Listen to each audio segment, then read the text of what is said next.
불확실한 미래 그리고 과감한 도전 이런 제목으로 여러분께 오늘 몇 가지 말씀드리겠습니다. 여러분들 요즘 배우는 국어 교과서에 혹시 청춘예찬이라는 글이 있습니까? 있어요 지금도? 지금 기억해보면 한 30년 넘게 지난 일입니다만 청춘 이는 듣기만 하여도 가슴이 설레는 말이다 이렇게 시작하는 유명한 수필입니다. 여러분 어떠세요? 청춘 한번 해보세요. 청춘 가슴이 설렙니까? 안 설레죠? 안 설레요. 그런데 저는 가슴이 좀 설레요. 왜냐? 나이를 먹었으니까. 청춘이 지났으니까.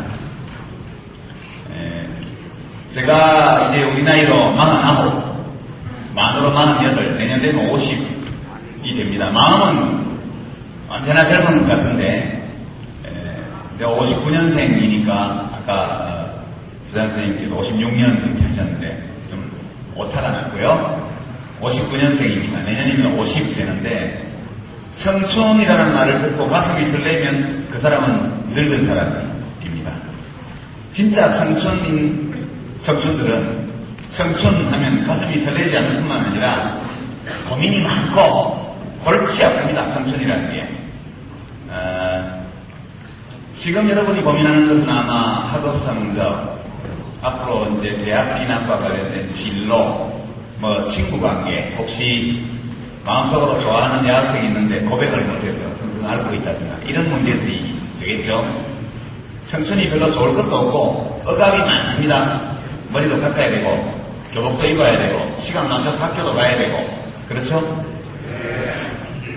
진짜 청춘들은 청춘이 고달픕니다.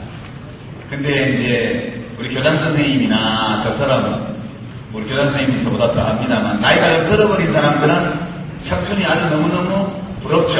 다시 그 나이로 간다면 이렇게 안 살 텐데 좀 다르게 살아갈 텐데 이런 아쉬움이 있기 때문에 청춘이라는 말을 들으면 가슴이 설레는 겁니다.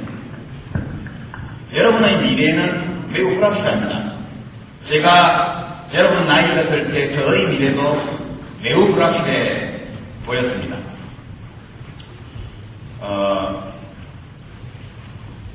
지금은 부모님들이 여러분을 훨씬 더 많이 보살펴 주실 텐데 선생님들도 한 반에 30명밖에 안 되니까 좀 잘 보살펴 주시겠죠. 저희 때는 한 교실에 60명이나 이렇게 앉아 있었고 집에 가면 6남매, 8남매 대체로 저도 6남매 5세인데 그닥 그렇게 자라면서 부모님의 관심이나 혹은 선생님들의 사랑을 개인적으로 별로 받을 기억들이 없는 세대입니다. 그렇기 때문에 더욱더 미래가 불확실해 보였죠. 여러분은 앞으로 살면서 이 불확실한 미래와 대결해야 합니다. 제가 여러분만 나이가 들 때 몹시 고민했던 문제가 이제 어느 학과를 가느냐 하는 문제였습니다. 공부를 좀 잘했거든요. 그래서 어느 학교를 가느냐는 별로 문제가 안 되었고 이제 그 학교에 어느 학과를 가느냐 그게 문제였습니다. 저희 때는 대학 본고사도 있고 또 예비고사라는 게 있어서 그 점수를 곱하기 0.4 해서 안고 들어가는 방식으로 또 본고사를 치르고 이렇게 들어갔는데 어느 학과를 가야 할까를 고등학교 2학년, 3학년 때 몹시 고민했습니다. 저는 어디를 가고 싶었냐 하면 어느 학과를 가고 싶었죠. 어느 학과. 이 어느 학이 뭔지는 잘 모르지만 그게 무척 재미있을 것 같다는 생각이 들어서 어느 학과를 가고 싶었는데 아무래도 이제 사는 형편도 집이 좀 어렵고 6남매 키우시느라고 부모님이 고생도 많이 하셔서 그때 속된 말로 빨리 출세하는 길 그게 사법고시 가가지고 판검사 변호사 되는 게 제일 빠른 길이라고 해서 많이 고민하다가 이제 그 당시 법대가 포함되어 있는 사회계열을 선택해서 가게 되었습니다. 그 선택이 제 인생에서 얼마나 큰 영향을 미쳤느냐. 근데 불확실한 미래, 앞으로 미래가 매우 불확실하고 누가 내 학비를 내줄지도 모르겠고 그 학과 나와서 취직될지도 모르겠고 이런 것 때문에 어느 학을 좋아하고 하고 싶었지만 못하고 이제 사람들이 다 좋다고 하는 미래가 확실히 보장된다는 법대가 포함되어 있는 사회계열, 그때는 계열 모집이에요. 그래서 들어갔습니다. 저로서는 매우 중요한 선택이었는데 나중에 봤더니 별로 의미 없는 선택이더라고요. 왜냐? 결국 법대를 안 갔거든요. 1학년 때 계열 모집에서 들어간 다음에 2학년 올라갈 때 학과를 선택해야 되는데 법대를 안 가기로 했습니다. 안 가기로 한 이유는 뭐냐? 여러분은 지금 뭐 학교에서 억압을 많이 받죠? 두발 자유 이런 것도 없고, 그죠? 머리카락도 마음대로 못 기르고 세상에 인간이 지 머리카락 하나 마음대로 못하는 세상이 어디냐? 예.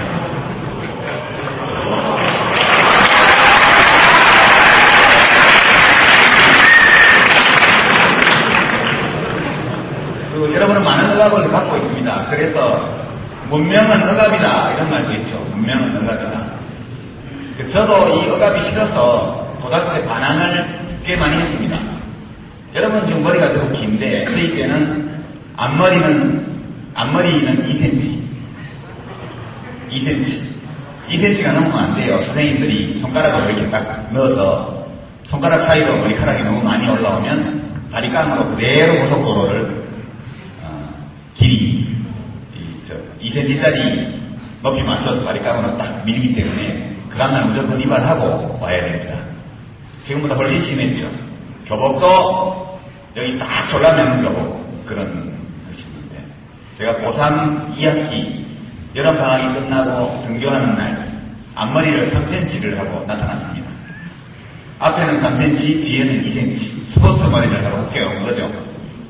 제 친구들, 초등학교 관심사가 저거 언제 고속도로 나나 그게 이제 주요한 관심사였습니다. 담임선생님이 모시고 아무 말씀도 안 하고 나가시더라고요. 또 여러 선생님들이 이 수업시간에 들어오셔서 이렇게 한번 만져보시고 뒷머리를 탁 한번 치고 그냥 말씀 안 하고 가시는 거예요. 그래서 저게 밀리나 안 밀리나 보자. 저는 이제 밀기만 밀어봐라. 학교 안 나와버린다. 친구들한테 그랬습니다. 밀기만 밀면 학교 안 나온다. 왜 이러려고 하냐? 이제 우리 6개월 있으면 사회로 나가는데 고등학교 졸업하고 계속 졸업하기 전날까지 2cm로 갖고 다녀야 되냐? 3cm는 왜 안 되냐? 2cm는 되는데 이런 생각 때문에 그렇게 했던 것이죠. 근데 참 못된 학생이었죠. 그러니까 그러니까 학교에서 고민을 선생님들이 많이 하신 끝에 이제 교칙을 바꿔가지고 3학년 2학년 때부터는 앞머리는 3cm까지 허용해준다. 이런 교칙이 새로 만들어져서 제가 친구들 사이에 좀 떴습니다. 그때. 이런 크고 작은 억압들을 여러분이 느끼면서 살 겁니다. 제가 대학에 들어가 보니까 여러분이 지금 많은 억압을 받고 있지만 그때에 비하면 굉장히 자유롭습니다. 그 당시 대학에는 별로 낭만이랄까 이런 거 없고요. 학교에 가보니까 전투경찰들이 다 깔려가지고 3사람 이상 몰려다니면서 노래를 부르거나 뭐 이러면 안 된대요. 예, 그때는 김덕서씨, 유신헌법 이런 게 있어서 허가 없이 사람이 몇 명 이상 모이면 잡아갔습니다. 제 친구 중에는 하얀 고무신을 신고 학교에 왔다는 이유로 잡혀간 친구도 있고요. 예, 다른 애들은 다 운동화 신고 구두 신고 다니는데 너 왜 고무신을 신고 왔어? 저희가 뭐야? 보통 잔디밭에서 몇 사람이 닭싸움을 했다고 해서 잡혀간 친구도 있습니다. 닭싸움을 한 이유에 대해서 진술서를 쓴 다음에 협박이 되고 축구 시합을 하고 식당으로 가면서 동료 따르릉 비켜나세요 이런 거 부르고 왔다가 무기등한 먹은 친구들도 많이 있습니다. 동화 같은 이야기인데 30년 전에는 우리나라가 그랬거든요. 지금은 굉장한 자유국가입니다. 누구나 뭐 여러분도 마음대로 말은 못하지만 대체로 자기하고 싶으면 할 수 있죠. 그래서 그때 몇 명이서 이렇게 정부에서 하지 말라는 얘기를 하면 잡아가가지고 구속영장도 필요 없고 아무것도 필요 없이 잡아가서 가두고 재판에 넘겨서 무기징역까지 이렇게 내리는 시대였죠. 그래서 제가 생각을 해보니까 사법시험을 보면 이제 판사 검사하고 변호사하고 이러면 돈도 잘 벌고 부모님께 효도도 할 수 있을 것 같고 미래가 매우 확실해 보였습니다. 그래서 고민을 많이 하다가 법대를 안 가고 이제 경제학과를 지원했습니다. 그 당시에는 경제학과가 커트라인이 최고 높을 때입니다. 예, 그런데 왜 그랬느냐 보면은 내가 사법시험을 봐서 저기 앉아있는데 후배들이 데모하다가 잡혀와서 징역 5년, 10년 이렇게 선고를 해야 되는 입장. 이 되면 어떡하지? 이런 걱정 때문에 이 사법시험을 봐야 되겠다는 생각이 안 들었죠. 그래서 이제 사법시험 안 볼 거면 법대 갈 필요가 없으니까 그 들어가지 않고 경제학과를 간 것이죠. 제가 해본 가장 진지한 도전이 그 도전이 아니었나. 그리고 이제 반독재 이렇게 정부가 왜 국민들을 말 못하게 하냐. 대통령은 진짜 국민이 뽑아야지.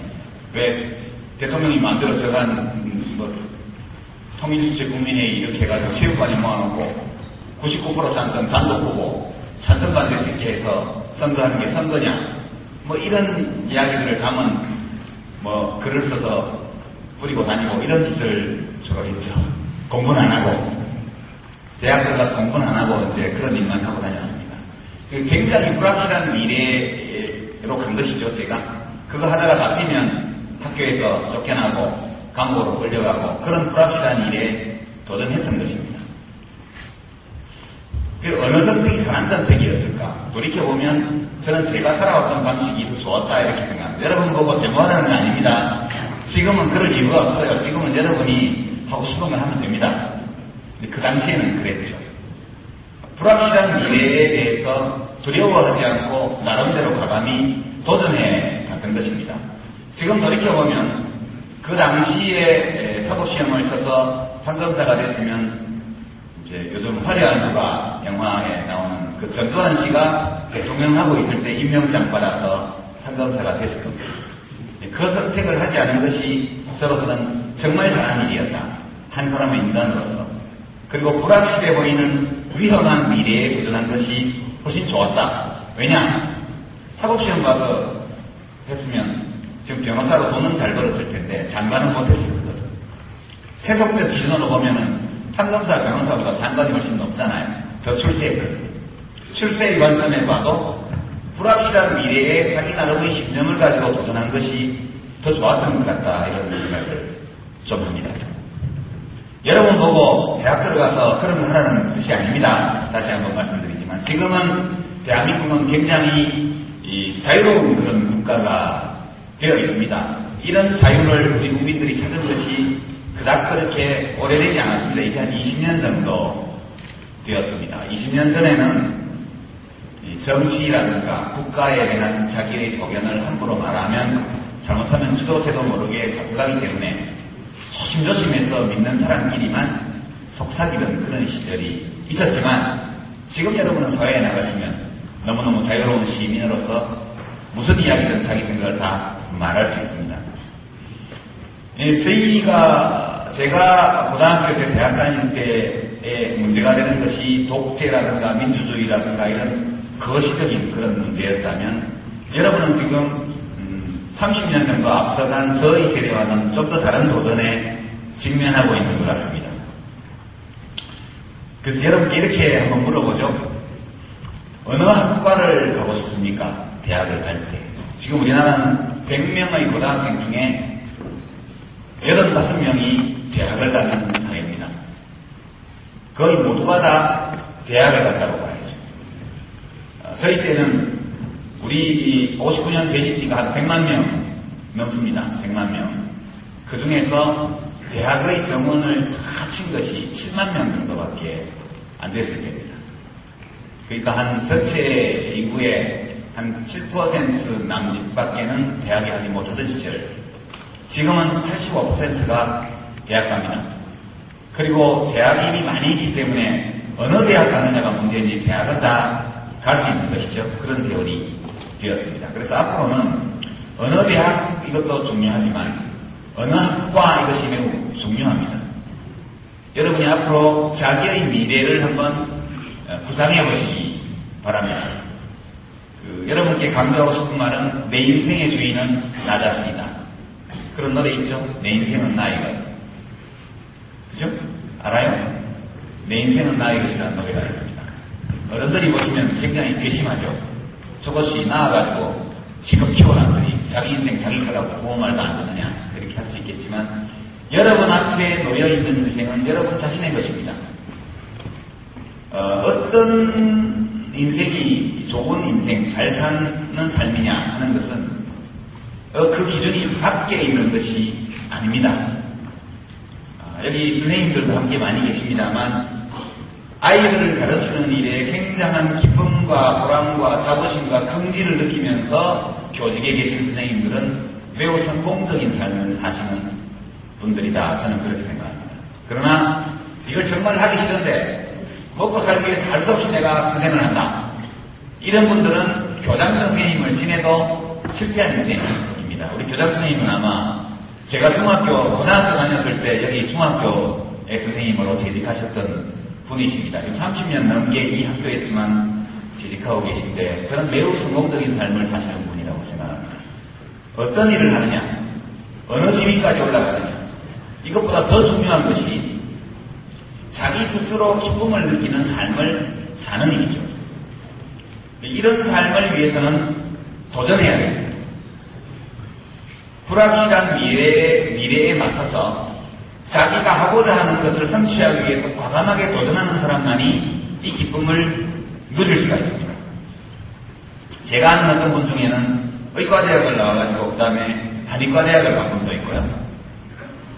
의과대학을 나온 다음에 국수집을 연 사람도 있습니다. 근데 물어보니까 국수집을 하는 게 훨씬 행복하다고 얘기를 합니다. 의사를 할 때보다. 그분 경우는 성공하는 삶을 찾아서 아주 큰 선택을 한 것이죠. 나이 들고 나서. 근데 그분이 미리부터 의사가 되지 않고 10대 때부터 요리 쪽으로 들어갔다면 아마 대한민국에서 최고 요리사가 되어 있을 겁니다. 저는 여러분에게 남의 흉내를 내지 말라 이런 말씀을 드리고 싶고요. 남의 흉내를 내지 말라. 행복한 삶, 기쁨에 가득 찬 삶, 성공하는 삶의 기준은 밖에 있지 않다. 자기 안에 있다는 것이죠. 어떤 삶이 가장 좋은 삶이고 어떤 인생이 제일 성공하는 인생이냐. 세 가지 조건이 있습니다. 첫째로 자기가 하고 싶은 일을 하면서 사는 삶은 성공하는 삶입니다. 아무리 출세하고 지위가 높아져도 자기가 하고 싶지 않은 일을 하면서 평생을 사는 것은 매우 불행한 일이고 그것은 실패하는 삶입니다. 좀 더 성공적인 삶은 자기가 하고 싶은 일을 남들보다 좀 더 잘하면서 사는 인생. 그것이 좀 더 성공한 인생입니다. 하고 싶은 일을 하니까 늘 행복하죠. 거기다가 경쟁이 좀 있기 마련이니까 남들보다 그 일을 더 잘하면 더욱 성공적이고 더욱 행복한 삶이죠. 세 번째, 자기가 가장 성공적인 삶은 자기가 하고 싶어 하는 일을 하는데 그것도 남들보다 더 잘하고 아울러서 그 안에서 밥벌이도 함께하는 그런 삶. 그것이 프로의 삶입니다. 행복한 삶이고 성공하는 삶이죠. 제일 첫 번째 성공하는 삶의 조건은 여러분이 하고 싶은 일을 찾는 것입니다. 여러분이 부모님들, 선생님들한테 많은 이야기를 들을 겁니다. 어느 대학을 가라. 꼭 가야 된다. 또는 어느 학과가 좋더라. 여기를 가야 된다. 지금 제일 인기 있는 학과가 의과대학, 법과대학, 앞으로 로스쿨이 되면 학부는 법과대학이 없어집니다만 이런 국내용 면허증을 따는 이런 분야가 제일 인기 있는 학과라고 하는데 자기가 정말 좋아서 그 일을 한다면 괜찮습니다. 그러나 자기가 정말로 하고자 하는 일이 다른 곳에 있는데 그것이 일반적으로 제일 좋은 학과고 제일 안정된 미래를 보장한다는 그 일반적 기준에 따라서 자기가 하고 싶은 일을 포기하고 거기 가게 되면 실패하는 삶으로 그럴 가능성이 많이 있습니다. 여러분에게 한번 가만히 생각해 보라고 바랍니다. 내가 진정 하고 싶어 하는 일이 무엇인가? 그것이 없는 사람은 삶에 실패할 가능성이 너무너무 많은 사람입니다. 자기가 무엇을 하면 행복할지를 모르는 사람, 이런 사람은 행복해질 수가 없는 사람이기 때문이죠. 저는 여러분에게 내가 무엇을 하고 싶어 하는가, 이것도 때로 변합니다. 그러나 지금 시점에서 무엇을 하면 내가 가장 큰 행복을 날마다 매 순간 느낄 수 있겠는가? 이 답을 찾아야 합니다. 먼저 그 답을 찾고 그 다음에 거기에 맞는 진로를 모색해야 합니다. 대학을 선택할 때는 학교보다 학과가 훨씬 중요합니다. 그 이른바 학벌주의 이런 것들 때문에 이 학교를 가야 하기 때문에 아무 학과나 넣는다. 이것은 정말 바보짓이죠. 19살 정도의 연령대에서 할 수 있는 최악의 선택이 자기가 하고 싶은 일과 무관하게 어떤 대학, 그 간판이 유명한 어떤 대학에 가기 위해서 아무 학과나 그 대학의 학과에 원서를 집어넣는 행위. 그건 가장 미련한, 19살이 저지를 수 있는 행위 중에 가장 미련한 행위입니다. 먼저 학과를 선택해야 돼요. 내가 하면 행복할 것 같은 일, 그 일과 관련된 학과를 먼저 정해야 됩니다. 여러분 1학년, 2학년이니까 앞으로 시간이 많이 있습니다. 먼저 학과를 정하고 그리고 공부를 열심히 하십시오. 그래서 그 분야에서 그 학과가 있는 데 중에서 가장 교육을 잘 시키는 것, 이런 것으로 목표로 해서 공부하는 것이죠. 순서가 보통 보면 어느 대학이 제일 중요하고 그 다음에 전망 좋은 학과가 그 다음 중요하고 그 학생이 뭐 하면 즐거움과 행복을 느끼는가, 이것은 제일 마지막 기준처럼 이렇게 되어 있습니다. 이렇게 되면 매우 불행해지죠. 학교를 다니면서 학과 선택을 잘못했다, 전과를 할까, 이런 고민들을 지속적으로 하게 되어 있습니다. 공부도 잘 안 되고 그 분야에서 성공하는 삶을 살 수가 없습니다. 저는 여러분이 굳이 대학을 가지 않아도 된다고 생각합니다. 불확실한 미래에 도전하는 과감성이 있다면 때로는 굳이 대학을 갈 이유가 없다. 이번 그 U17 17세 이하 청소년 축구 월드컵 보셨죠? 어떻든가요? 여러분 공부하느라고 가서 못 봤나요? 그 경기력이 굉장히 떨어집니다. 토고한테는 이기긴 했지만 거기서 경기력이 떨어졌고요. 그 앞부 경기도 제가 다 보진 않았지만 현저히 경기력이 떨어집니다. 왜냐? 우리 대표 선수들은 다 고등학생들입니다. 우리가 맞섰던 나라들은 다 프로 선수들이에요. 대부분. 프로 선수들은 어릴 때부터 수많은 실전 경험을 쌓고 매일매일 공부가 더불어서 삽니다. 우리 고등학생들은 그렇지 않죠. 우리 축구협회에서 고등학교를 마치지 않으면 프로팀에 들어갈 수 없도록 규정을 만들어놨다고 그러더라고요. 그러니까 학교 체육 수준에 머물러 있는 것이죠. 진짜 프로는 일찍부터 시작해야 합니다. 자기 삶에 아무 도움도 되지 않는 대학을 뭐하러 다닙니까? 그래서 저는 요즘 보면 요리를 주로 가르치는 고등학교, 뭐 이런 특수한 학교들이 있죠. 또는 뭐 코스메틱, 미용 이런 것들을 가르치는 고등학교, 이런 마치적계 고등학교, 이런 학교들 중에 굉장히 전망이 밝은 학교들이 많이 있습니다. 거기 아이들이 자기가 원해서 그 학교를 가서 그 전공을 택해서 매우 행복하게 공부하고 있는 걸 봤습니다. 여러분들 가운데 내가 대학을 가지 않고 대학에서 가르쳐주지는 않는 어떤 분야에서 성공하고 싶다, 그러면 도전할 수 있는 것이죠.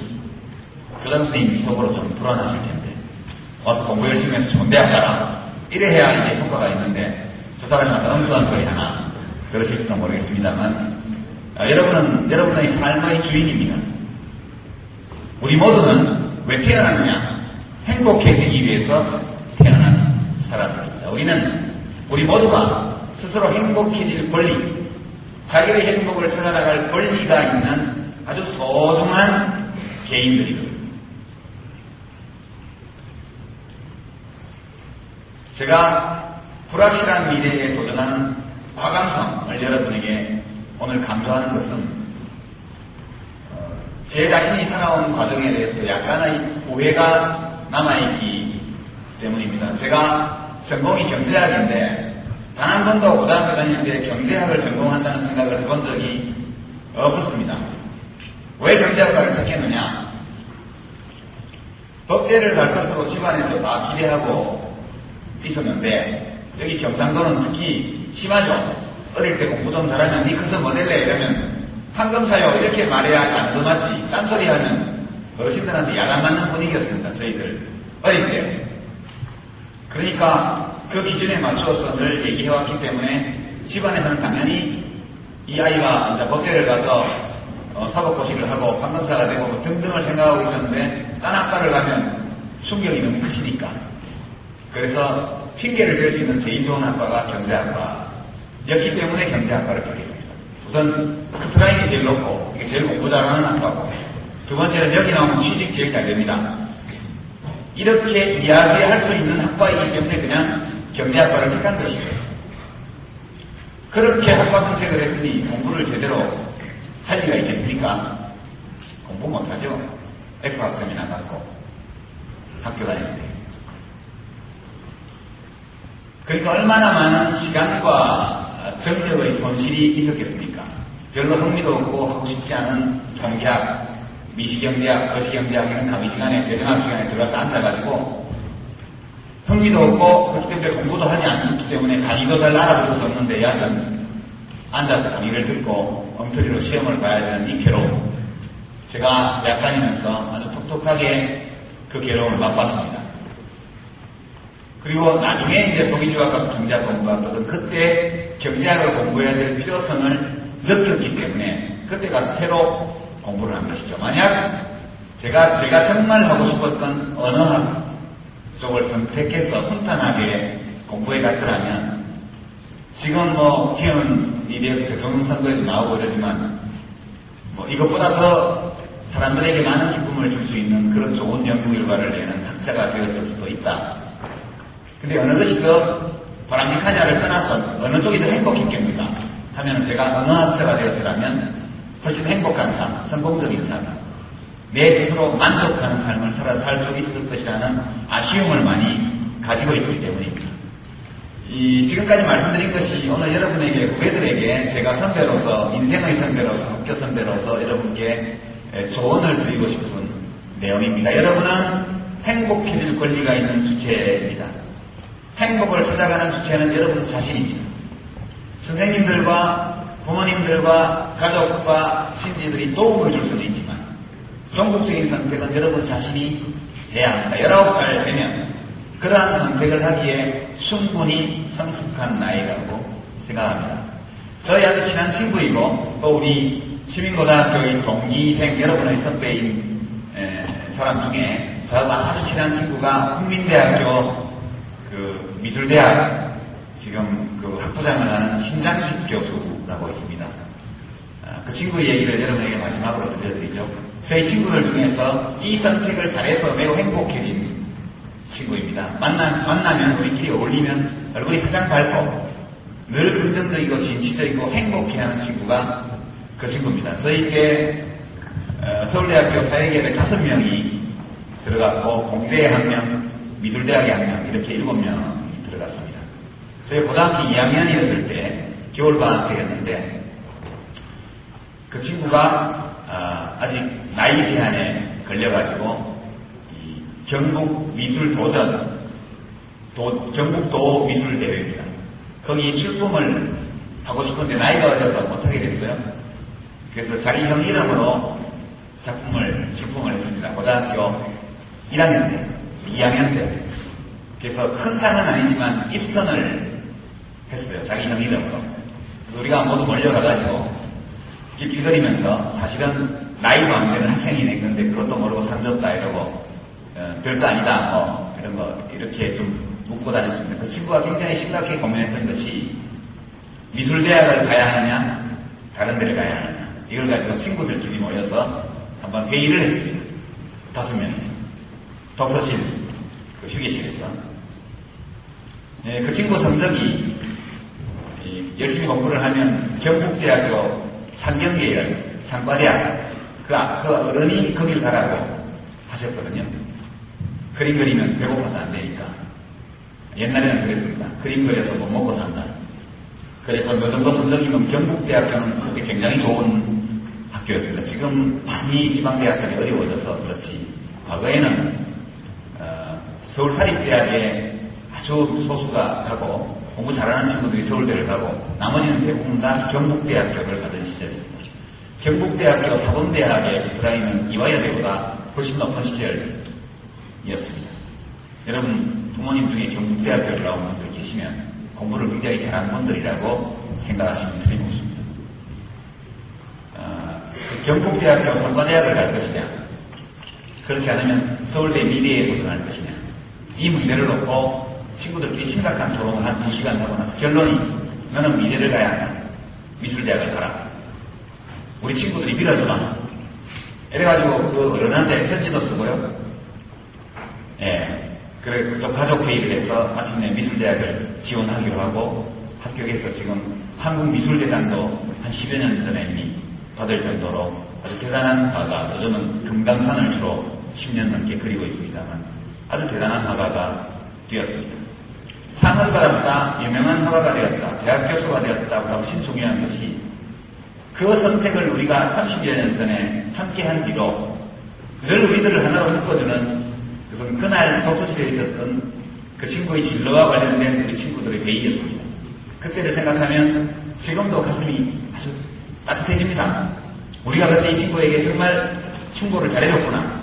그 친구는 지금도 그때 우리들이 해줬던 충고를 아주 고맙게 생각하고 그 충고가 아니었더라면 그 친구들의 이 경제가 없었더라면 포기했을 것이다. 그렇게 봤습니다. 그 신장식 교수는 자기 스스로 행복할 뿐만 아니라 함께 있는 사람들의 행복을 많이 줍니다.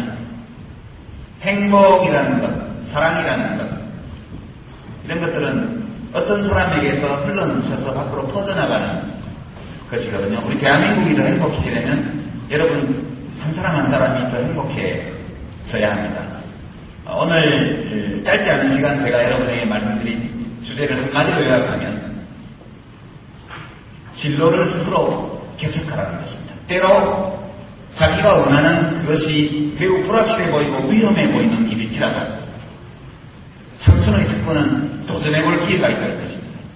나이가 40 넘어가면 새로운 도전하기 어렵습니다. 그러나 19, 20, 21, 22, 23, 35 정도까지는 언제나 새로운 도전을 해볼 기회가 있습니다. 부모님하고 한번 상의하십시오. 선생님과도 상의하십시오. 친구들과도 이야기하십시오. 항상 중심은 무슨 일을 하면 내가 가장 행복할 수 있는가. 그것이 중심입니다. 이 얘기를 하다 보면 부모님과의 의견 충돌이 생기고 선생님과의 견해 차이가 발생할지도 모릅니다. 그러나 긴 인생에서 보면 언제나 중요한 것은 자기 자신의 선택입니다. 그래서 진짜로 성공하는 삶의 마지막 평가는 언제 이루어지느냐. 여러분은 너무 젊기 때문에 아직 죽음에 대해서 생각할 나이가 되지 않았습니다만 나이가 40쯤 되면 죽음에 대해서 본격적으로 생각하게 됩니다. 누구나. 진짜 성공하는 삶은 죽을 때 운이 좋아서 갑자기 죽는 것이 아니고 남은 하루 이틀이라도 자기의 삶에 대해서 전체를 돌아볼 수 있는 그런 작은 여유를 가지고 세상을 떠난다고 생각할 때 18, 17, 19 자의식이 형성되고 사회의식이 형성되고 나 자신의 주체성에 대한 자각이 문전 이후에 내가 했던 선택들, 나의 삶 이런 것이 어떤 것이었나 돌아볼 때 잘 살았다. 이렇게 스스로 평가할 수 있는 삶은 행복하고 성공한 삶입니다. 꼭 하고 싶은 선택이었는데 못하고 엉뚱하게 살았다. 이렇게 스스로 평가하는 삶은 불행한 삶입니다. 여러분의 인생에 가장 큰 결정을 미치는 선택이 앞으로 1년, 2년 사이에 여러분을 기다리고 있습니다. 잘못된 선택을 피하고 불확실해 보이는 미래를 향해서 행복해지려는 욕망을 가지고 과감히 도전하는 젊은이가 되시기 바랍니다. 고맙습니다.